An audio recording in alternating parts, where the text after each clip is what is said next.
Décortiquer la maladie d'Alzheimer, c'est parler tout d'abord de perte de mémoire passagère et identifiable, connue sous le nom de déficit cognitif léger, le précurseur de cette maladie.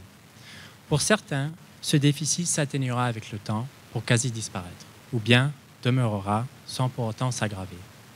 Ces deux premiers cas ne seront pas considérés comme ayant été atteints de la maladie d'Alzheimer. Pour d'autres, malheureusement, ce déficit évoluera de façon irréversible, marquant la transition à la maladie d'Alzheimer. Penché sur cet inconnu, ayant comme sujet un groupe de patients atteints de déficit cognitif léger, mes recherches m'amènent à déterminer la valeur relative de plusieurs processus de dégénérescence dans le cerveau afin de m'aider à identifier cette question de fond. Lequel de ces processus fera passer l'individu atteint d'un état de déficit cognitif léger à un état irréversible et débilitant de la maladie d'Alzheimer dans une période de 24 mois.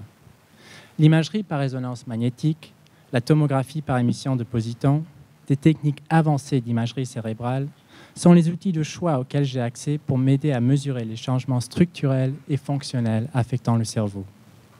Deux marqueurs importants et prometteurs, l'amyloïde et le récepteur métabotropique du glutamate de type 5, des protéines liées à l'intégrité des cellules dans le cerveau et à la mémoire, devraient me permettre de prédire de façon plus précise les patients qui passeront du stade déficit cognitif léger à celui de la maladie d'Alzheimer pleine et entière.